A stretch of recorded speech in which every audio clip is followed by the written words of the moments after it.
Bonjour, peux-tu te présenter? Dominique Angers, je suis marié à Laura. Nous sommes les parents de trois garçons, un jeune adulte et deux ados. Alors l'aîné est à l'université, le deuxième est au lycée et le plus jeune au collège. Nous habitons à Montréal, au Canada, et j'exerce mon ministère à la FTE, la Faculté de théologie évangélique, affiliée à l'Université Acadia. Donc j'y sers en tant que doyen et professeur de Nouveau Testament et d'homilétique, donc de prédication. Quelles sont les spécificités de Marc par rapport aux deux autres évangiles synoptiques? Alors déjà, Marc est le premier à avoir rédigé le récit à propos de Jésus. Donc le premier évangile à avoir été rédigé, c'est celui de Marc. Matthieu et Luc se sont appuyés sur la trame et sur l'œuvre de Marc. Donc c'est quelque chose d'unique, de particulier. Déjà, cette priorité de Marc est largement reconnue par les spécialistes. On peut aussi dire que son récit est rapide, centré sur l'action. Il y a peu de longs discours de Jésus. Moi, j'ai découvert aussi en écrivant ce commentaire que Marc s'appuie beaucoup sur l'Ancien Testament, mais qu'il le fait de manière moins explicite, par exemple, que Matthieu. Alors, dans sa manière de raconter Jésus, il fait régulièrement allusion à différents passages de l'Ancien Testament, mais rarement avons-nous affaire à des citations explicites avec introduction, comme on a chez Matthieu, ainsi s'accomplit l'Écriture. Alors il faut connaître un petit peu le texte de l'Ancien Testament pour reconnaître toutes ces allusions, mais bien sûr, différents outils nous aident aussi à les repérer. Ce qu'on peut dire également, c'est que Marc suggère et qu'il démontre la divinité de Jésus plus qu'il ne l'affirme de manière claire ou de manière explicite. Alors, il démontre que Jésus fait ce que Dieu seul peut faire, comme on le voit dans certains passages dont nous allons reparler, je pense. Et cela suggère au lecteur qu'il est pleinement Dieu. Euh, il y a également un accent fort chez Marc sur les souffrances du Messie et également sur les souffrances des disciples. Alors suivre Jésus, c'est accepter de porter sa croix, de renoncer à soi-même, de subir un certain nombre d'injustices, comme Jésus a lui-même été victime d'injustice. Un verset clé, peut-être pour terminer ce tableau général, un verset clé de cet évangile, c'est Marc 10, 45, où Jésus affirme, car le Fils de l'homme n'est pas venu pour se faire servir, mais pour servir et donner sa vie en rançon pour beaucoup. Donc accent sur la crucifixion et sur la substitution pénale. Il a porté la peine, il a subi la peine que nous méritions en raison de nos fautes. En quoi Marc 1,15 est-il un verset programmatique? Alors, dans le verset précédent, le Marc 1,14, c'est Marc qui nous dit que Jésus se rendit en Galilée, il y prêcha la bonne nouvelle de l'évangile qui vient de Dieu. Et ensuite, on a ce fameux verset 15, il disait, et là c'est le discours direct, le temps est accompli, le royaume de Dieu est proche, changez et croyez à l'évangile. Alors, c'est un texte qui résume tout l'enseignement de Jésus, on peut même dire d'une certaine manière l'ensemble du ministère de Jésus, puisque ses guérisons et ses exorcismes appuient cet enseignement. Alors régulièrement, Marc va nous dire que Jésus enseignait sans nous détailler le contenu de cet enseignement. Quand c'est le cas, on peut supposer que Jésus enseignait dans la ligne de ce verset 15 et qu'il parlait de l'arrivée du royaume de Dieu. Alors, Jésus disait, donc le temps est accompli, ce qui signifie que le moment décisif de l'histoire est arrivé, qu'une ère nouvelle s'ouvre et qu'avec l'entrée en scène de Jésus, les grandes promesses de l'Ancien Testament pourront s'accomplir. Ensuite, Jésus disait, le royaume de Dieu est proche. Autrement dit, le règne de Dieu sur terre se manifeste concrètement en la personne de Jésus. Jésus est, pourrait-on dire, le co-régent du Père. Oui, il démontre le règne du Père, mais en même temps, il règne avec le Père. Ainsi, les personnes qui souhaitent bénéficier de ce règne salutaire peuvent faire le choix d'entrer dans le royaume de Dieu. Et la dernière partie du verset 15, changez et croyez à l'évangile. Repentance et foi, c'est la réponse attendue, deux faces d'une même pièce. Euh, Jésus appelle à se détourner d'une vie centrée sur soi pour se tourner vers une vie centrée sur Dieu et pour se tourner vers la bonne nouvelle du royaume que proclame Jésus. En quoi l'épisode du paralytique, Marc 2, 1 à 12, témoigne-t-il de la divinité du Christ? Alors on lit en Marc 2, 5 que lorsque Jésus vit la foi des gens qui portaient l'homme paralysé, il dit au paralysé, mon enfant, tes péchés te sont pardonnés. Alors quelle surprise pour le paralysé et les amis qui l'ont porté, puisqu'ils sont venus vers Jésus pour obtenir une guérison. Et ce que Jésus déclare, c'est tes péchés te sont pardonnés. Et ici, Jésus ne fait pas que déclarer cet homme pardonné par Dieu, comme pouvaient le faire parfois les prêtres à l'époque. Non, Jésus pardonne lui-même ses péchés sur le champ. Il accomplit une action par le fait même de prononcer ces mots. En disant tes péchés te sont pardonnés, il lui accorde de facto le pardon. L'acte de pardon se produit réellement. Et là, il y a tout de suite une réaction des spécialistes de la loi, les scribes qui sont présents et qui raisonnent en eux-mêmes au verset 6, au verset 7. Comment cet homme ose-t-il parler ainsi? Il blasphème. Qui peut pardonner les péchés si ce n'est Dieu seul? Et sur ce dernier point, ils ont raison à 100%. L'Ancien Testament est clair. Dieu seul peut pardonner les péchés. À l'époque, on attendait certes le Messie, mais on ne croyait pas que le Messie pardonnerait les péchés. Seul Dieu est apte à le faire. Dans le texte grec, la formulation Dieu seul fait allusion, on parlait d'allusion à l'Ancien Testament, on a ici une allusion au texte du Deutéronome, chapitre 6, verset 4. Écoute Israël, l'Éternel est notre Dieu, l'Éternel seul. Eh bien, Jésus, par sa déclaration au verset 5, se fait l'égal de Dieu. Il déclare posséder une prérogative divine, celle de pardonner les péchés. Or, à l'époque, se prétendre l'égal de Dieu, c'était considéré comme un blasphème, un manque de respect flagrant envers Dieu, puisque cela voulait dire qu'on mettait en cause le monothéisme tel qu'il est affirmé dans des textes comme Deutéronome 6, 4. Donc Marc veut nous montrer ici que oui, Jésus est pleinement Dieu puisqu'il pardonne les péchés et il n'hésite pas à affirmer qu'il peut faire ce que Dieu seul peut faire. Comment comprendre le fameux blasphème contre le Saint-Esprit, Marc 3, 29? Dans ce texte, en Marc 3, 29, Jésus déclare, mais si quelqu'un blasphème contre l'Esprit Saint, il ne lui sera jamais pardonné. Il portera éternellement la charge de ce péché. C'est un texte très fort, mais Jésus n'évoque pas une situation hypothétique. Non, il prononce plutôt un jugement sur les scribes présents dans cette scène.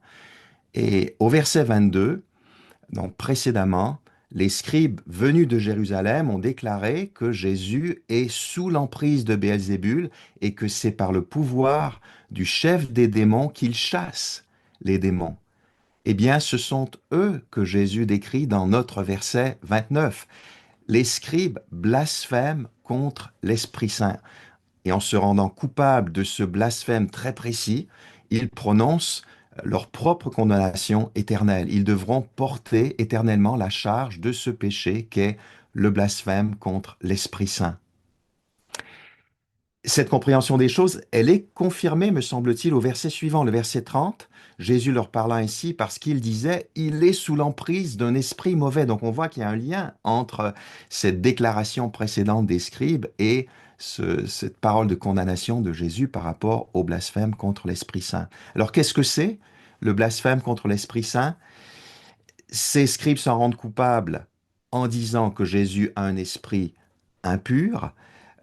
Ce sur quoi Jésus met le doigt ici, c'est sur le verdict arrêté qu'ont prononcé les scribes contre lui, contre la personne de Jésus, En pleine connaissance de cause, face à l'action miraculeuse de Jésus, particulièrement en matière d'exorcisme, les scribes ont tiré la conclusion que Jésus était habité par un esprit impur et par Béelzébul lui-même. Autrement dit, le blasphème contre l'Esprit Saint, c'est le rejet total et têtu, le rejet persistant de la personne de Jésus et de son œuvre, doublé ici d'une attribution de l'origine de son activité à Satan lui-même plutôt qu'à Dieu. C'est une affreuse perversion de la réalité qui consiste à attribuer à un esprit impur et au diable ce qui en fait est réalisé par l'Esprit Saint en Jésus. C'est de conclure que Jésus est du bord de Satan plutôt que du bord de Dieu. Après avoir vu Jésus à l'œuvre, manifestant puissamment le règne de Dieu dans la vie des gens. Et de fait, ce péché ne peut être pardonné. Ce rejet obstiné de Jésus, doublé de l'affirmation confiante qu'il sert Satan plutôt que Dieu. Alors j'ai lu dans plusieurs commentaires chez plusieurs auteurs, et je partage cet avis, que les personnes qui s'inquiètent d'avoir commis le blasphème de l'Esprit Saint, eh bien, le simple fait qu'ils se posent la question montre qu'ils sont attachés à Jésus et qu'ils n'entrent pas dans cette catégorie représentée ici par les scribes de notre texte. Pourquoi Marc a-t-il rapporté de manière parallèle la guérison de la femme à la perte de sang et la résurrection de la fille de Jairus? Alors, ce sont deux femmes, alors une femme, une jeune fille, qui se trouvent en situation d'impureté. Voilà un lien fort entre elles et dans les deux cas, on assiste à la victoire de Jésus sur cette impureté. Ce qu'il faut surtout apprécier, je pense, avec ces épisodes qui effectivement se chevauchent, c'est le fait que le contact avec Jésus change complètement la donne en ce qui a trait à l'impureté rituelle. Normalement, une femme impure qui touche le vêtement de Jésus le rendrait rituellement impur, et normalement, en prenant la main d'une jeune fille sans vie, Jésus deviendrait à son tour impur. Cependant, dans ces deux situations, l'influence s'exerce dans l'autre sens. C'est Jésus qui, par la puissance de sa sainteté, purifie ces deux femmes impures. Ce qui rappelle aussi un texte précédent chez Marc, la guérison du lépreux en Marc 1, 40 à 45, où la contagion opérait également du saint et pur vers l'impur, c'est-à-dire en sens inverse de ce qui se passait habituellement.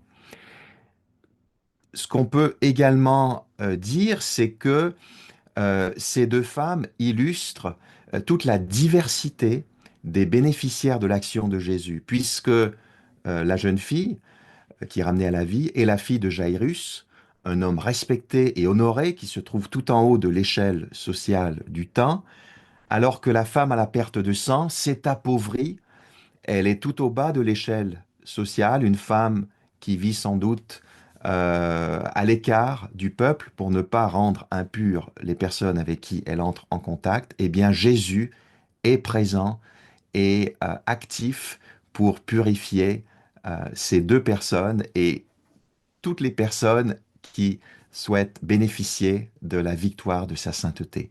Comment expliquer la double multiplication des pains chez Marc? Alors déjà, il faut dire que ce sont deux événements distincts. Ce n'est pas simplement un copier-coller, une répétition euh, par rapport à un seul événement, et qu'il y a, oui, de nombreuses similitudes entre les deux passages, mais également des différences intéressantes. Alors parmi les similitudes, ce sont des textes qui, comme beaucoup des textes de Marc, mettent Jésus en avant. Jésus qui est ici présenté comme le bon berger, qui a compassion de ses brebis. Il est dit dans le premier récit de multiplication que Jésus a vu le peuple qui faisait penser à des brebis sans berger.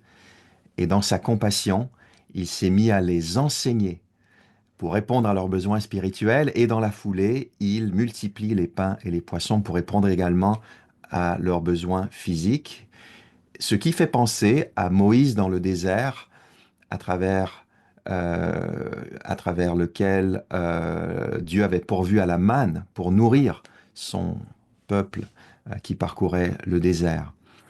Il y a des petites différences par rapport à ce que je viens de dire dans le second récit, mais la différence la plus importante, c'est que avec le premier épisode, on se trouve en territoire juif, alors qu'en Marc 8, 1 à 10, on est en milieu païen, ou en tout cas en partie païen.